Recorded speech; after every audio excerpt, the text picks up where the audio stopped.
আজকে যদি আমি মারা যাই, আল্লাহর কসম আমার মোবাইলে আর কেউ ফোন দিবে না। আজকে যদি আমি মারা যাই, আমার মেসেঞ্জারে কেউ মেসেজ পাঠাবে না। এখানে আমার মোবাইলে অনেকগুলো মানুষের আমার নাম্বার সেভ করা আছে। এই ইউনিয়নের চেয়ারম্যান সাহেবের নাম্বার সেভ করা আছে।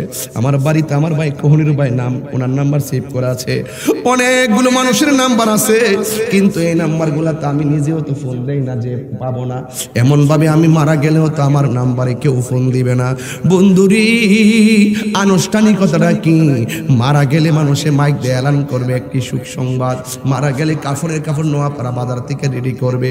মারা গেলে বড়ি পাতার গরম জল দিয়ে গোসলের পানি গরম করা হবে। মারা গেলে মসজিদ থেকে খাটটা আমার বাড়িতে চলে আসবে।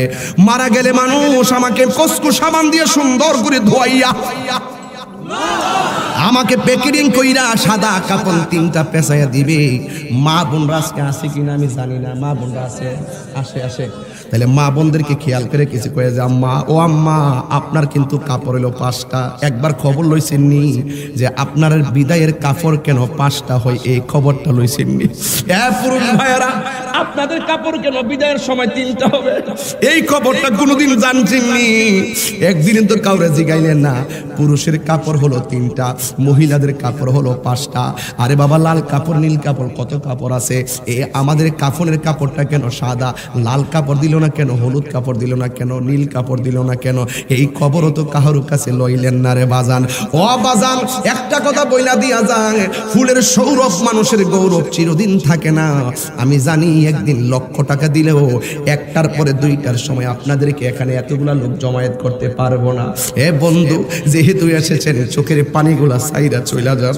আমি যখন দেখি হাজার হাজার মানুষ আমার ওয়াজ শুনে, আমি যখন দেখি মানুষগুলা ভ্যান গাড়িতে ওয়াজ বাজা, হাই রে, একদিন আমি চলে গেলে আমার দাদারা যেমনি বিদায় দিছে, আমার এমন ভাবে বিদায় দিয়া দিব। সুন্দর করে বেশি গরম পানি করবে না, বেশি ঠান্ডা পানি করবে না, একদম কুসুম গরম জল দিয়ে আমার গোসলটা দেওয়াইব। আর একজন মানুষ জানাজার ময়দানে যাইয়া, আরে আমি কিন্তু সোহেল সাহেব একটা কাজ করি।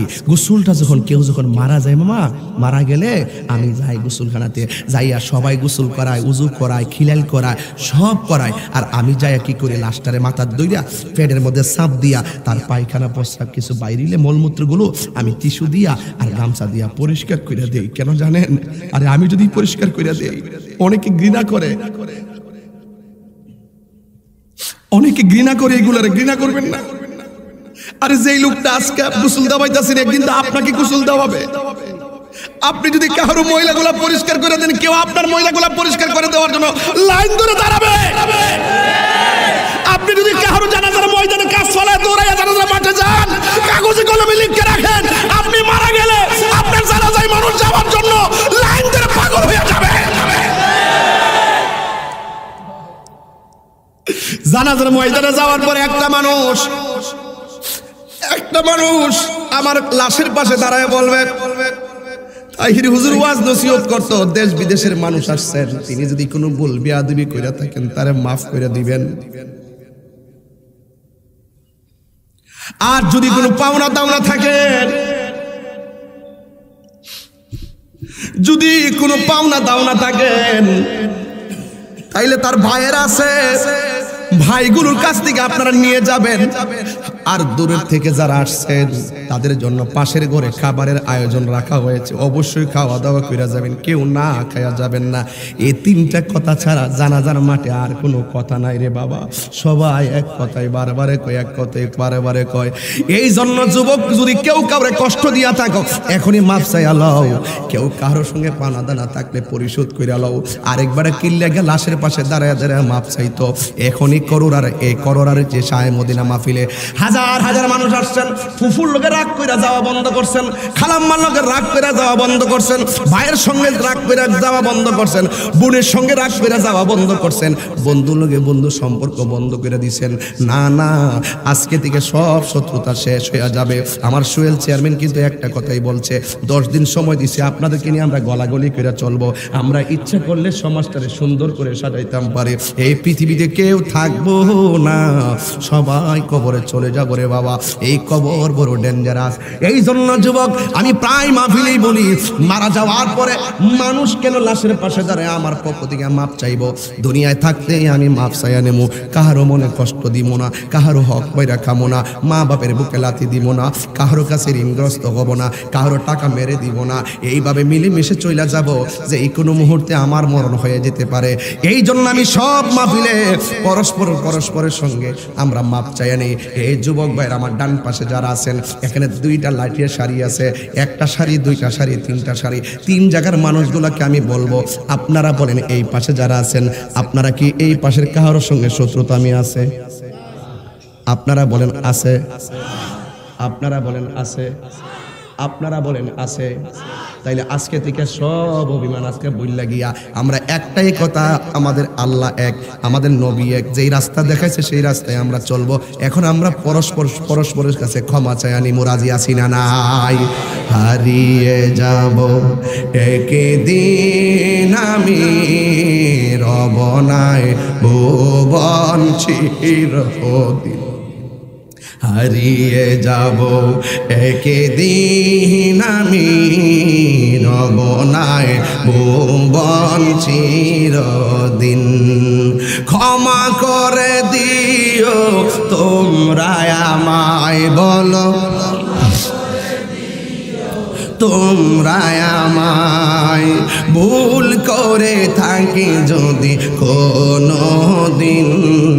হারিয়ে যাব একদিন আমি, রবনায় ভুবন চিরদিন।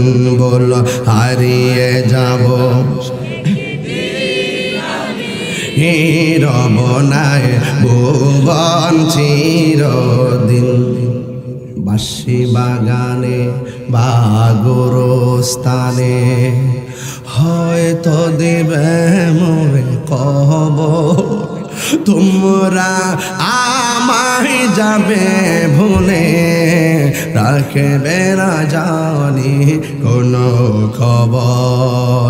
বাঁশি বাগানে বা গোরস্থানে হয়তো দেবে মোরে খবর, তোমরা আমায় যাবে ভুলে, রাখবে না জানি কোনো খবর। পড়বে কি মনে আমার কথা, ফেলবে কি অশ্রু কোনো দিন। হারিয়ে যাব একদিন আমি, রবনায় ভুবন চিরদিন। বলো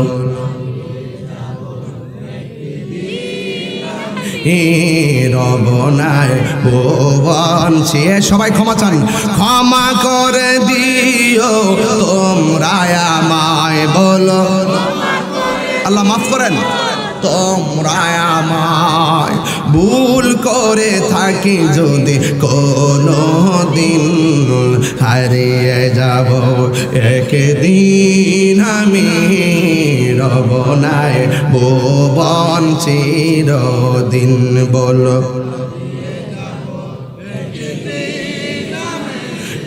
রবনায় ভুবন চিরদিন।